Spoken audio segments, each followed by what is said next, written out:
Monsieur Edgar Katembo Mateso, bonjour. Bonjour. Vous êtes le vice-président de la société civile du Nord Kivu. Vous résidez à Ville de Butembo. Nous vous rencontrons à ce jour pour essayer de décortiquer cette thématique relative à la résurgence de l'insécurité dans la province du Nord Kivu, dans sa partie sud, avec le MV3. Monsieur Edgar Mateso, ça fait depuis quelques mois que nous observons encore une activité des ADF dans cette partie du territoire de Rutshuru. La première question, c'est de nous faire vos analyses quant à ça. Oui, en fait, des analyses, c'est difficile de faire actuellement une analyse proche de la vérité. Mais à ce que l'on sache, c'est que depuis décembre 2021, le M23 est en train de ressurgir dans la partie est du territoire de Rutshuru. Ça fait maintenant, au mois de janvier, plus ou moins 3 à 4 frappes qui ont été dirigées vers les positions de FARDC. Et les récentes frappes sont celles du 24 janvier, le 25 janvier et le 26 janvier. 3 jours successifs, les M23 étaient en train de s'apprendre au FARDC dans le village de Nyesisi, dans le village de Ngugo, à Muhanga, à Ruhanga et à Gikeri. C'est proche de la paroisse de Rugar, et il y a eu même le déplacement de la population dans les environs, dans les entourages de la paroisse, et cette population a fui vers Rutshuru Centre. Il y en a d'autres qui ont pris la décision de fuir vers Goma et à Kiwanja. Pour dire qu'actuellement, depuis hier, il y a eu arrêt des hostilités. Et c'est seulement aujourd'hui, vendredi, que nous apprenons que les M23 viennent de se retirer des collines qu'ils étaient en train d'occuper. Et les FARDC sont en train de les réoccuper pour rassurer la population, lui demander de revenir sur place. Alors, quelle analyse on peut en faire? C'est que depuis que l'UPDF est entré au Nord Kivu, en République démocratique du Congo, on a senti une grande pression du Rwanda, qui menaçait également entrer en République démocratique du Congo. Et avec justement cette pression, on sent justement la réactivation du M23. Nul n'ignore que le M23, c'est un mouvement soutenu par le Rwanda. Et d'ailleurs, pour rappel, c'est que pour négocier avec le M23, il a fallu le ministre des Affaires extérieures, pas le ministre des Affaires intérieures, pour résoudre la question du M23. Il y a eu des accords qui ont été signés, d'abord avec le CNDP, le 23 mars 2009, et ensuite avec le M23, le 12 décembre 2013. Et le M23 est resté justement dans l'Ouganda et dans le Rwanda. Mais depuis 2018, le M23 a annoncé qu'il est déjà en RDC sans dire sur quelle colline il s'est retrouvé. Et il y a eu plusieurs attaques menées contre les positions des FARDC et qui ont été attribuées aux rebelles M23, bien que le M23 ne voulait pas se prononcer que c'était lui qui était en train de l'attaquer. Et comme on pourrait comprendre que cette attaque est une pression contre à la fois la RDC et contre l'Ouganda pour dire attention, le Rwanda est encore actif et en train de surveiller. D'ailleurs, on a suivi le président Kagame et le ministre des Affaires étrangères du Rwanda juste après l'entrée de l'UPDF au Congo pour dire nous sommes en train de suivre de près le mouvement de l'UPDF à RDC. Et depuis lors, les opérations de l'UPDF sont tournées au ralenti à RDC. Et on pourrait aussi comprendre que le M23 s'est retiré de ses positions qu'il venait d'occuper après la normalisation des opérations, des relations diplomatiques entre le Rwanda et l'Ouganda, parce que hier et avant-hier, le ministère des Affaires étrangères du Rwanda et de l'Ouganda étaient à pourparler pour rouvrir la frontière qui était longtemps fermée entre le Rwanda et l'Ouganda. On pourrait donc comprendre que les jeux qui se passent à RDC seraient dictés par ces deux pays voisins qui cherchent à normaliser leurs relations pour mieux exploiter ou pour mieux agresser la RDC. C'est lourd de le dire, mais malheureusement, la vérité semble rencontrer cette présomption. Voilà, et beaucoup de gens semblent tracer la similitude entre ce qui se passe aujourd'hui avec les MV3 et ce qui s'est passé à l'époque de la naissance des ADF, quand l'armée congolaise a délocalisé, a réussi à maîtriser les MV3. Dès lors, il y a eu naissance de l'ADF. Et aujourd'hui, voilà que quand les opérations conjointes entre les FARDC et les UPDF ont semblé s'intensifier, on a aussi constaté la résurgence des attaques des MV3. Est-ce que vous pensez qu'il y a quelque chose à voir entre les deux liens?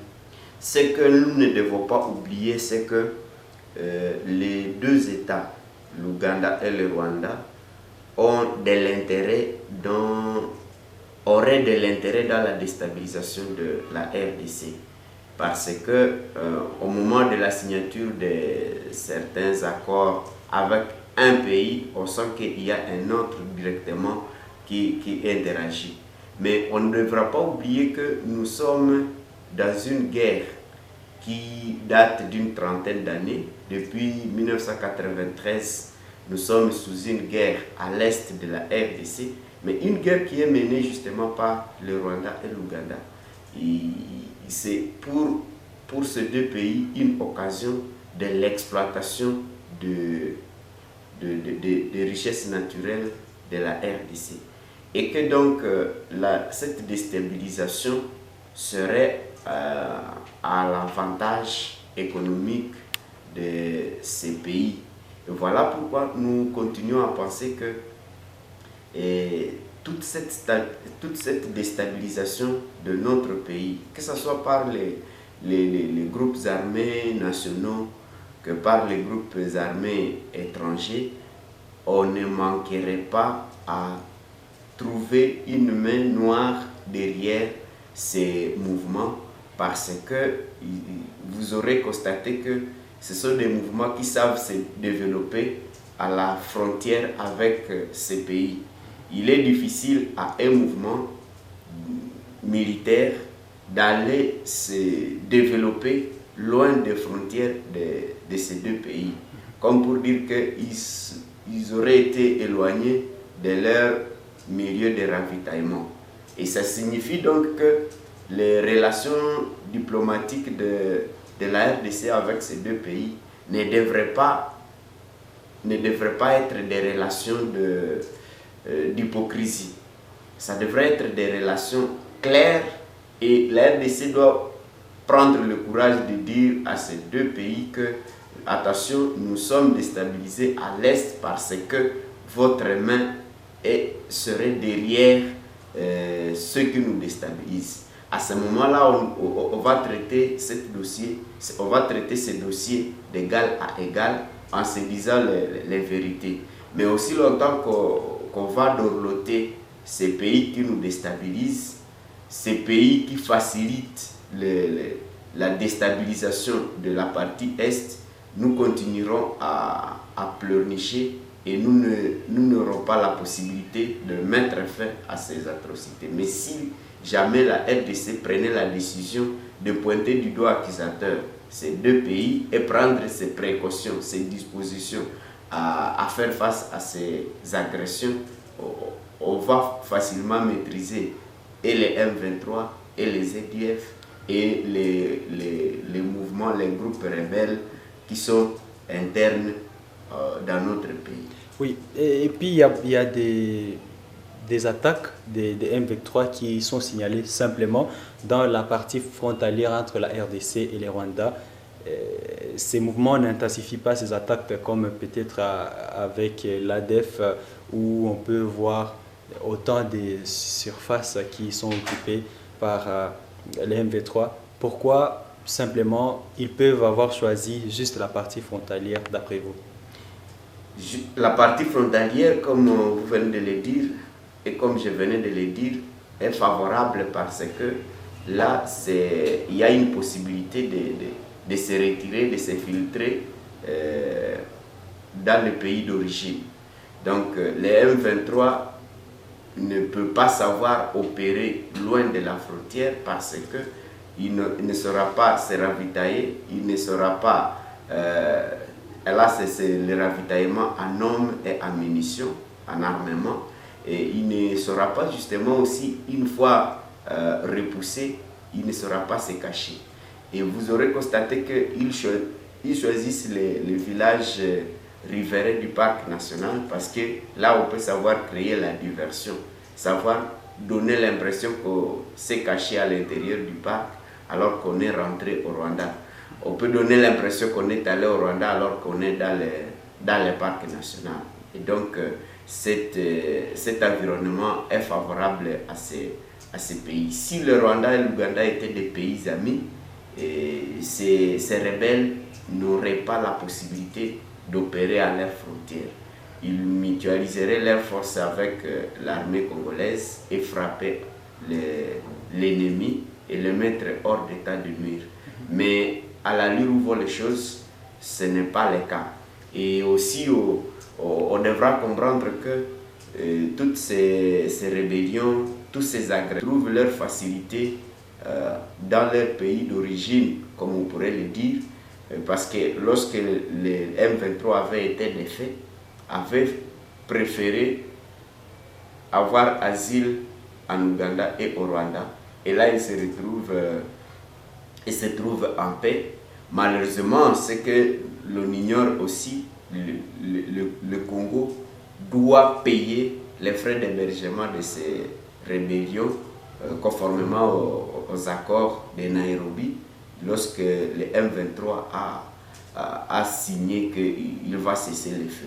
Et parfois, ce genre d'attaques sont des réclamations politiques où la population, malheureusement, est victime. La question qu'on se poserait est celle de savoir pourquoi les M23 attaquent les positions des FARDC pendant que les ADF n'attaquent que les civils. Et on pourrait aussi se dire qu'il y aurait une certaine communication entre ces deux mouvements parce que vous aurez constaté que dès lors qu'on a baissé les bras pour frapper les ADF du côté du Grand Nord, plutôt du côté sud, les mouvements se réactivent. On pourrait se poser la question, dès lors que l'Ouganda menace d'entrer, lorsque l'Ouganda entre à RDC, le Rwanda menace d'entrer au Congo, soit par sa police, et évidemment aussi par cette rébellion. Donc cette question est très très délicate. Nos députés, notre gouvernement devrait la traiter avec tact parce qu'il ne s'agit pas d'une simple rébellion, de simples mouvements insurrectionnels. On devra comprendre que pour résoudre la question de l'Est de la RDC, il faut engager des pourparlers sérieux avec ces deux pays que nous venons d'évoquer, ou alors mobiliser les moyens logistiques pour faire face justement à ces rébellions qui sont visiblement soutenues par ces pays voisins.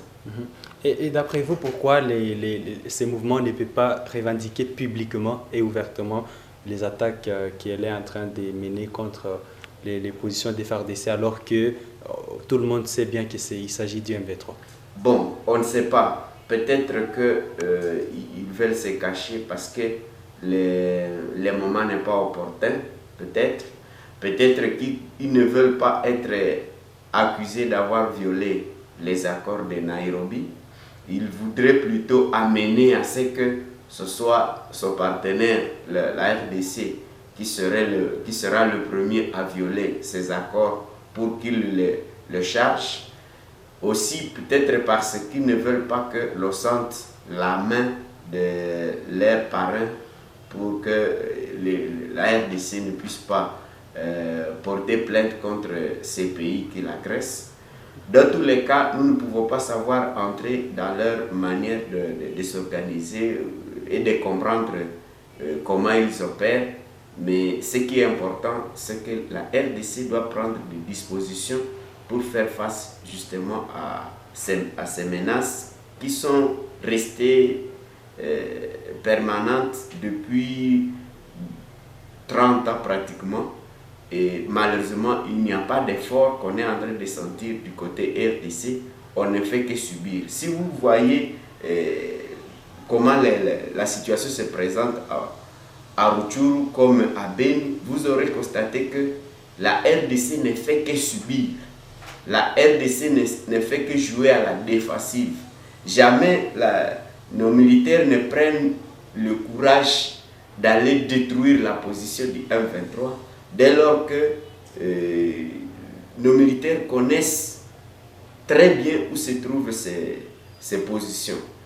Nos militaires connaissent par où entrent ces rebelles, mais nos militaires ne prennent pas le courage de prendre les dessus. C'est pourquoi la coordination provinciale de la société civile a écrit au chef de l'État pour lui demander de venir palper du doigt lui-même sur terrain avec le chef d'état-major, le Conseil supérieur de la défense, arriver sur terrain et s'enquérir de la situation.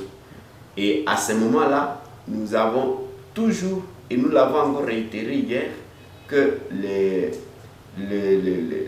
officiers et les militaires des rangs qui ont été recrutés à partir des rébellions qui se trouvent au Nord Kivu et au besoin en Ituri doivent être relevés. Parce que nombreux de ces militaires sont des anciens compagnons d'armes de ces rebelles du M23.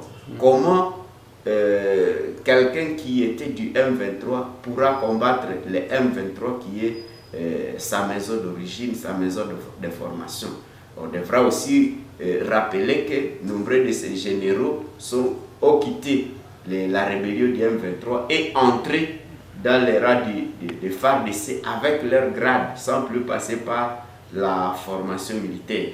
Et pourtant, on sait que nombreux de ces généraux étaient des autoproclamés.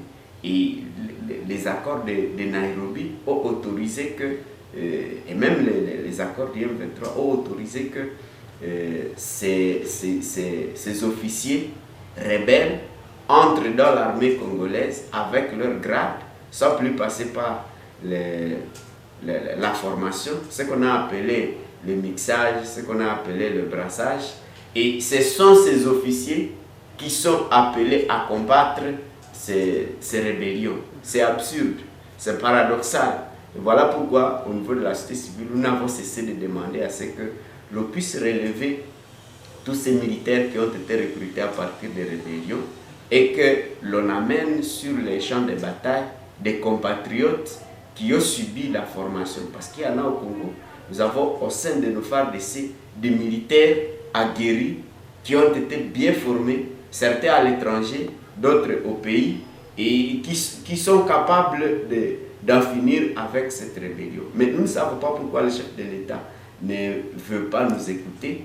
Et d'ailleurs, nous savons qu'autour de lui, il y en a qui peuvent lui donner des bons conseils, des bonnes orientations, mais malheureusement, toutes ces orientations ne sont pas prises en compte. Comme qui dirait, et apparemment notre pouvoir serait pris en otage par ceux qui nous font la